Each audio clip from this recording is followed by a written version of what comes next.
Shalom, shalom. It's the brother Kana. Brother Kadash. I like to start this video off by giving all praises to Yahweh, Bahashem, Yahweh Shah, Bahashem, Rakakwadash. And the title of this lesson will be, "The Other Nations Will Not Enter Into the Gates." And that video was kind of inspired by, because a lot of people got their own outlook on what they think the Bible means, and what they think the kingdom will be like. Yeah, and what they think the kingdom is going to be like. So they think that salvation is for the world, and we just came up with this video to clarify what it's really for. Yeah, clarify is the word too, because these couple precepts we're gonna bring out, it clarifies it. Like he said, that's the perfect word. It's gonna clarify it. It's really no debate about it. It's telling you, Right. So the first, we're gonna start this off in Revelations 21.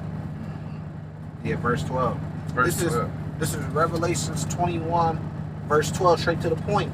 It says, it's talking about the kingdom, it's talking about the city, because if you go back to verse 1, let me get the context on it. Verse 1, "And I saw the new heaven and new earth, for the first heaven and first earth were passed away, and there was no more sea.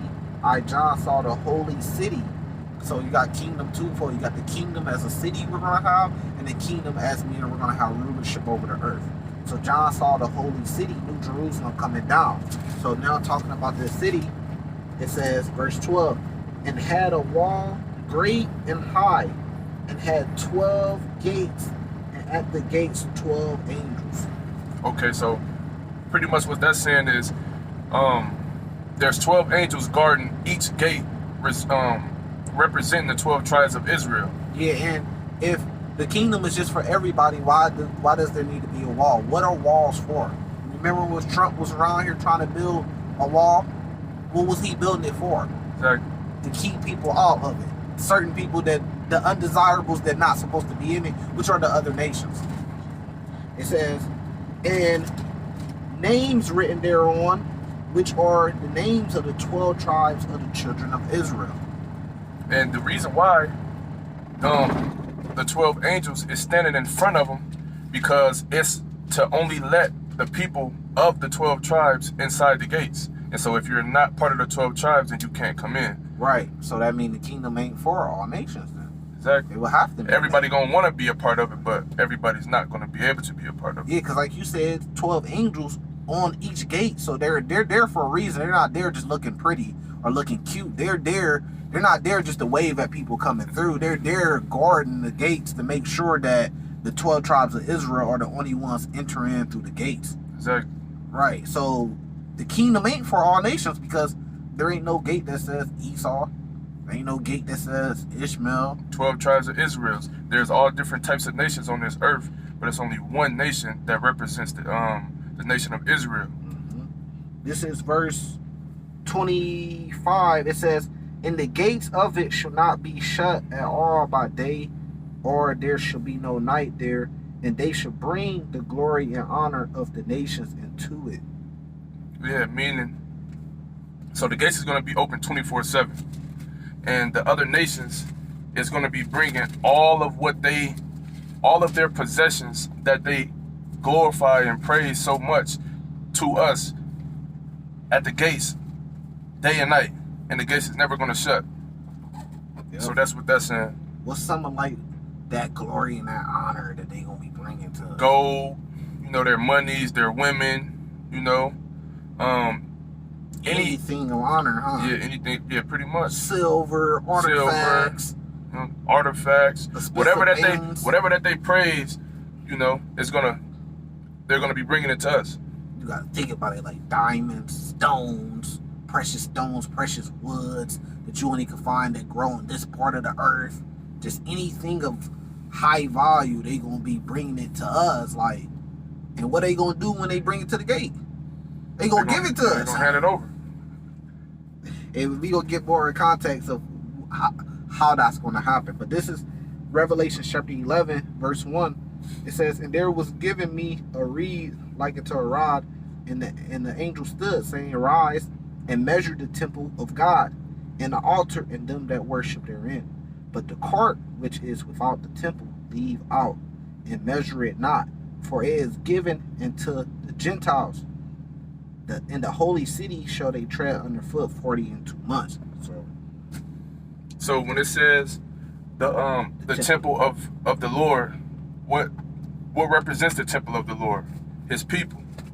And the courtship is, like it said, the courtship has been given to the Gentiles. Yeah, the courtyard. Yeah, the courtyard has been given to the Gentiles. So everything outside of the temple is not the people. Yeah. It's not representing the Lord. Yeah, because that's why it says measure it not. Like the courtyard, it says measure it not. They're not measured. The other nations are not measured as being a part of the temple of God. Only Israelites could be a part of the temple of God. It said that, I'll read again, rise and measure the temple of God and the altar and them that worship therein, which are the Israelites. So we're getting measured. But it says, in the court which is without the temple, leave out and measure it not. So don't even worry about, they're not a part of this, pretty much. Right. And how does that relate to the gates? I mean, because they don't represent the nation of Israel that can only enter inside the gate. Yeah, so basically, like, just like the gates, like, they can't enter into the temple because they're not a part of it. Right. Measure them not. So it's the same thing with the 12 gates. They can't enter in through the 12 gates either. Exactly. They can't get in through. It's only for the Israelites. It all come together. It's Isaiah 60, verse 11, giving you more context on how they're going to be bringing their glory and what they're going to be doing when they get to the gates. It says, therefore thy gates shall be open continuously. They shall not be shut day nor night, that man may bring into thee the forces of the Gentiles, and that their kings may be brought. You might think, well, they going to come to the gates and do trade with us. It's a lot more than that. It says, for the nation and kingdom that would not serve thee shall perish. So that means they don't have a choice. That's slavery. Exactly. It says, yeah, those nations shall utterly be wasted. Break it down. So when it said those nations shall utterly be wasted, because they're going to be in captivity. And when they're brought to the gates, when the other kings of the nations is brought to the gates, they're going to be given a choice. Either they're going to serve us or they're not. And, whichever one they choose is going to determine their fate. and if they choose not to, then they're going to be perished, aka means destroyed. They're going to be put to death. I want to get another quick precept too, because just like the brother said, they're going to be in captivity. And he's right about that. This is Isaiah 14. Very popular precept. For the Lord will have mercy on Jacob and will yet choose Israel. Break that down. The Lord will have mercy on Jacob and will yet choose Israel. So we know what it means to choose him. Yeah, I mean, he gonna have mercy on us. And we are gonna be given a second chance pretty much. It says, and set them in their own land, and the stranger shall be joined with them, and they should cleave to the house of Israel. And the people should take them and bring them to their place, and the house of Israel shall possess them in the land of the Lord for servants and handmaids. The house of Israel shall possess them. Who is them?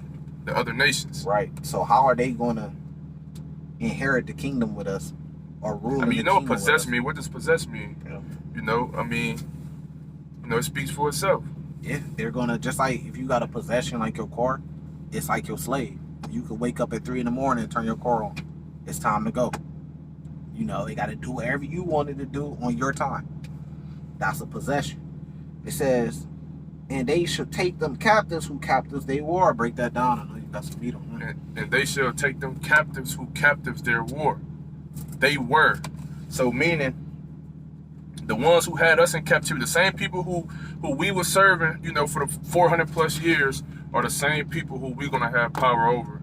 And we're going to do to them what they done to us, Yep, and Jeremiah 49 breaks that down, starting at verse 12. It breaks that down. They got to drink of the same cup that we drunk of. So the question is, it's like, are we going to have heathen wives in the kingdom?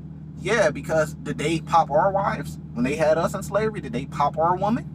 Yeah, so they got to drink of that same cup, because Deuteronomy 30 tells you that the Lord going to put the curses on them that was on us. Right. So we had to see our family split up, our woman popped.